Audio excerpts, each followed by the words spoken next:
Good day, everyone. It is June 4th. It's Saturday. That means one thing. It's time for the Crime Talk weekly recap, a compilation of all of the top news stories throughout the week in one convenient location. That's right. You're welcome. Hope you enjoy it. We'll see you next time on Crime Talk.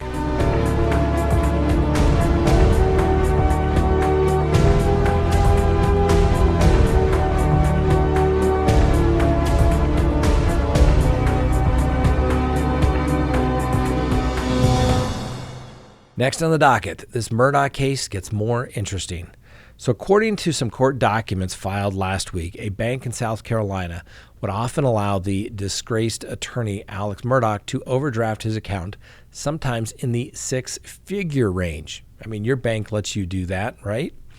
The Palmetto State Bank apparently would let Mr. Murdock keep his accounts in the negative for the past several years. Despite this, the bank allegedly gave Mr. Murdock large loans, which he was said to have not paid back on time. Authorities claim Mr. Murdock's banking behavior should have appeared on the anti-fraud reports, but that never occurred. The documents show that Palmetto State Bank gave Mr. Murdock a $750,000 line of credit, even though his account was in the negative amount, $162,000. Now, Mr. Murdock's relationship with Russell Laffitte, Palmetto State Bank's former CEO, has come under a little bit of scrutiny.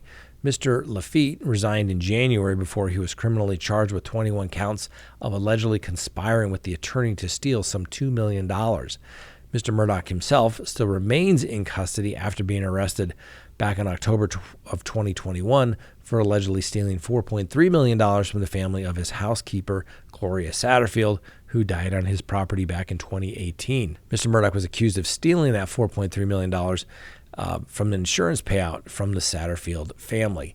I've said this before. The reason why I find this case so interesting is because there is no way that Mr. Murdock could have done this alone. Obviously, it appears as though the bank was involved, or players of the bank were involved. The extent of how many people knew about it will probably be yet to be determined. But the insurance companies, you would think, would also have to be in on the fix, so to speak. And then the court system would also have to be potentially in on the fix as well, because anytime there's these types of settlements or probate estates are set up, reports and filings have to be made to the court under the pains and penalty of perjury. And if they're being rubber stamped because of the attorneys involved, that's a huge, huge problem. I think this is going to show that the South Carolina legal system is little more than a good old boys club. It is a good old criminal enterprise that may finally be coming to an end. We will see if any more people are going to be indicted or if people come forward to save themselves and tell exactly what was going on. And the interesting thing is if Mr. Murdock was getting all this money, where was it going? You can say that he had a drug abuse problem, which he went to treatment for, but the bottom line is there's no way he could have spent that much in drugs. There is something much deeper going on here, and hopefully, it will be resolved soon. Like many Americans, we got a dog during the pandemic. My quarantine dog, Miss Winnie the Bulldog. Now, Miss Winnie has grown accustomed to being around us all the time. When we were leaving the house, Winnie would have extreme anxiety, so we decided to look for natural products to help with her anxiety. We looked for the highest quality CBD treats, and we were not satisfied, and neither was Winnie. So we created a high-quality CBD product that absorbs faster and provides the required results faster. Baked in Colorado CBD treats and beverage enhancers are made with nanotechnology. The nanotechnology makes the CBD extraction more pure, also allows for Baked in Colorado products to work faster. Baked in Colorado products can help reduce your pet's anxiety, ease joint pain, and help with your dog's skin problems. Go to our online store and see what Baked in Colorado product is best for your dog. When you order at bakedincolorado.com, enter code WINNIE and receive 15% off your first order. We have a 30-day money-back guarantee. If your dog does not experience the desired results in 30 days, return the product and we will refund your money. No questions asked. Next on the docket, Can Amber Heard pay her judgment? Well, as we all know, the verdict came down earlier this week where Johnny Depp was awarded some $10 million in compensatory damages and $5 million in punitive damages. By Virginia law, the punitive damages are capped at $350,000. Hence, the judgment against Amber Heard is $10,350,000 in favor of Johnny Depp. Amber Heard was awarded $2 million in compensatory damages based upon defamatory statements made by Mr. Depp through his then attorney. Needless to say, the big question is, can she pay? One of Amber Heard's attorneys, Elaine Bredenhoft, revealed on the Today Show, says that the actress is broke due to the hefty legal fees associated with the defamation trial. Multiple sources claim that the Aquaman star had to switch legal representation and is relying on her homeowner's insurance policy to cover the cost of her current attorneys in the case. The bill of Heard's attorney has mostly been footed by the Travelers Company under the terms of the actress's homeowner's insurance policy. And that is not uncommon in that a homeowner's policy will in fact cover you on a defamation case. However, that doesn't mean they have to pay the judgment.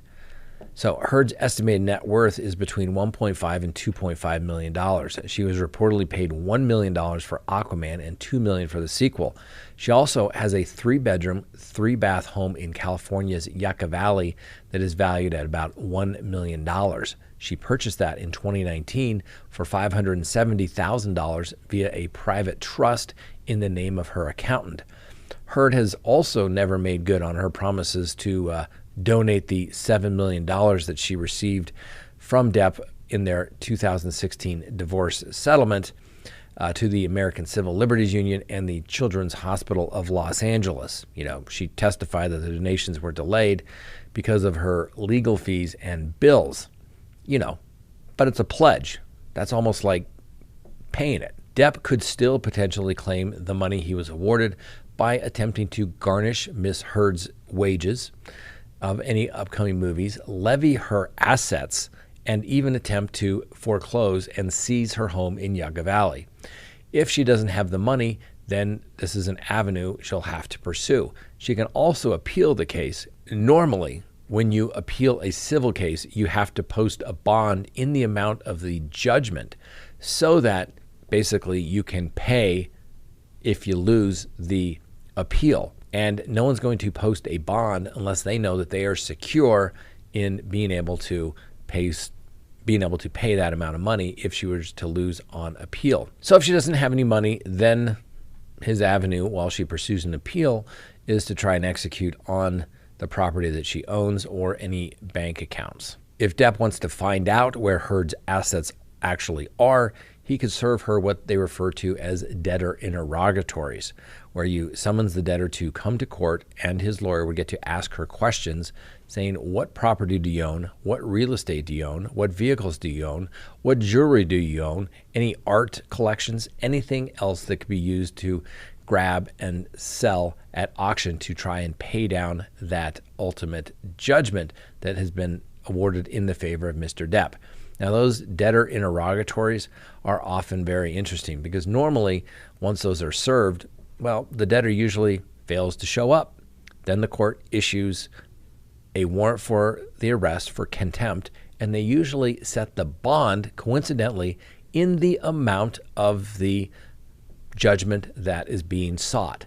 So when the person gets arrested, miraculously, they come up with the money. So we'll see if it gets that far, or as Johnny said, it's not really about the money. Maybe he'll just let it go. He claimed his victory, but somehow I think he's going to say sweet justice will be making Amber Heard homeless.